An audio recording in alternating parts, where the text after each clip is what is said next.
A música eram aqueles disquinhos, aqueles... Os LPs, os compactos, os LPs, que continuam vigentes hoje. Mas... Sim, eles sumiram e voltaram, claro. Sumiram e voltaram, é. Você tinha coleção, você pegava um pouquinho aqui, um pouquinho ali, como é que era? É uma coisa vergonhosa até de dizer, mas minha mãe, cara, ela dava dinheiro para tomar lanche na escola. Tinha o quê?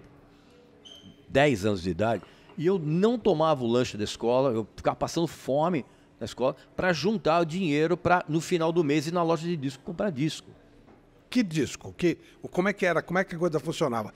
Eu, por exemplo, eu lembro que quando alguém falava que tinha uma música dos Beatles, um CD, um LP, CD, um single, um compacto, nossa, eu ia lá na Ponte Rasa, era da Penha para ouvir e tal, que um cara conseguia um pouquinho antes e tal. Então aquilo era, né? Beatles foi a porta de entrada para todo mundo. Para você também? Para todo mundo, cara. Então quando você ouve... Na verdade, a minha mãe contava assim que eu quando tinha acho que uns 5 anos, eu tava brincando e aí eu ouvia o Calhambeque no rádio do Roberto Carlos, diz que eu parava de fazer o que eu tava fazendo e ficava ali meio hipnotizado, aí acabava a música eu voltava. Mas assim, Beatles realmente foi uma porta de entrada incrível. E você comprava os disquinhos, então Beatles obviamente estava lá. Não, os Beatles estavam em casa já desde o princípio. Mas aí, evidentemente, quando você é despertado para a música, e aí tem aquela coisa do fascínio da mídia física, que era um negócio que você mergulha nesse universo, você não sai mais, cara. Quem começa, principalmente na minha época, quem começou a comprar discos, mesmo hoje, quem entra nesse universo de comprar LP, cara, não para mais. Você é pior que crack. Você consegue parar de usar crack, mas não consegue parar de comprar disco. Tanto que, inclusive, eu vou sair daqui, eu já estou pensando qual loja que eu vou passar, que eu vou aproveitar. Eu tenho isso com disco, mas deu muito com livro também. Eu entro numa livraria, eu não consigo... Eu também, cara. É muito legal. Você tem uma ideia, Flávio? Eu não consigo almoçar sem ler. Não consigo, a não ser que eu esteja... ler livro. Livro, qualquer coisa, revista. Porque os caras ficam lendo o celular, né? Isso é absurdo. O que teu pai ouviu, seus pais? Ouviam o quê? Eu lembro, por exemplo, muito Moraes Sarmento, tocando Lá Longe e tal. Aquelas músicas Orlando Silva, Nelson Gonçalves e tal. Era isso que os seus pais ouviam ou era... Não, era. Porque, sabe o que acontece, Flávio? Você vai lembrar, evidentemente, muito bem. Nós somos filhos do ecletismo do rádio. De uma época que não havia FM. Era AM. Verdade. Era AM. Então, o que acontece? No rádio, pelo menos aqui em São Paulo, nas emissoras que a gente rolava lá em casa, era uma coisa muito eclética. Então, você, num mesmo blog, eu lembro nitidamente de 2 emissoras incríveis musicais, que era a Difusora e a Excelsior.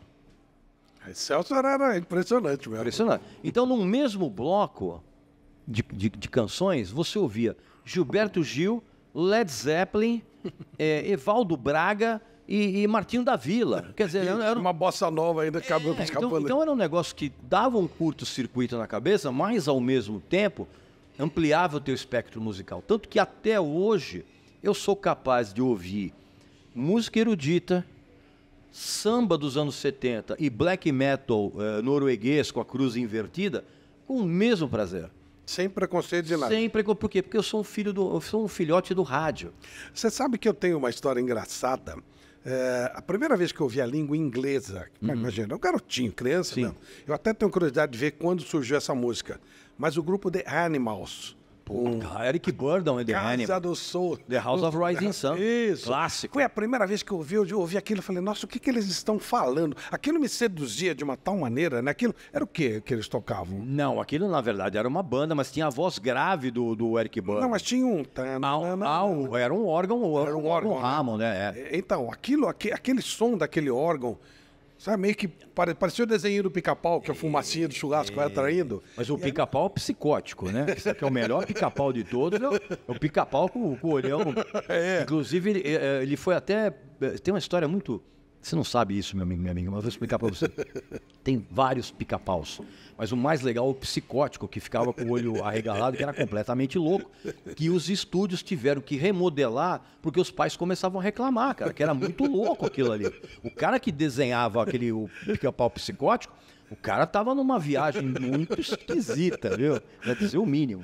Mas você, em cima disso que você falou, quer dizer, ao mesmo tempo, no mesmo rádio, onde meu pai ouvia Orlando Silva, Nelson Gonçalves, o Rei da Voz, Francisco Alves e tal. Tinha Jovem Guarda. Tinha Jovem Guarda e tinha o The Animals. O Animals. Que aí eu, poxa vida, o que eles estão... Aí eu comecei a pensar em música inglesa, e aí vem Beatles, e aí vira uma coisa de maluco. Aí é bola de neve, aí é bola de neve. É uma loucura mesmo. Uma coisa de maluco mesmo. Então você tem um tipo de música que você prefere?